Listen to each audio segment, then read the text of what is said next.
மாறன் சடகோபன் என்கிற பெயரில் மன்னர் குலத்தில் தோன்றி நமது நாடார் குலத்தை சேர்ந்த வைணவத்திற்கு முதல் குருவாக விளங்கிய நம்மாழ்வார் பற்றி தெரிந்து கொள்ளுங்கள்.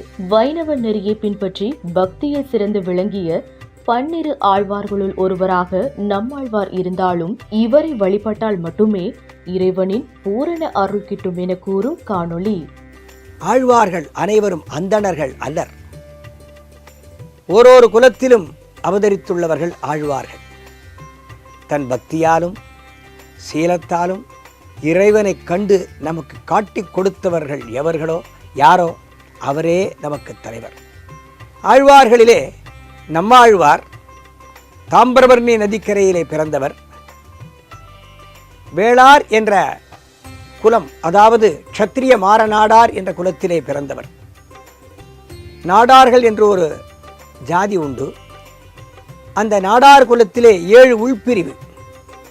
சூரியனுடைய வம்சம் என்று சொல்லுவார்கள். சூரியனுக்கு 7 குதிரைகள், 7 குதிரைகளும் 7 தேவதைகள்.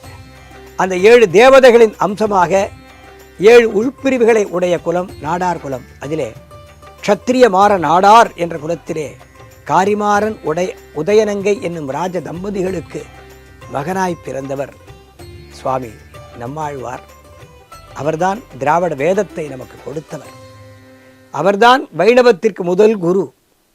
யார் எந்த குலத்திலே எந்த வகுப்பிலே பிறந்திருந்தாலும் நாடார் குலத்திலே பிறந்த நம்மாழ்வாருடைய திருவடிகளை சேவித்தால்தான் இறைவனுடைய பூர்ணமான அருள் கிடைக்கும்.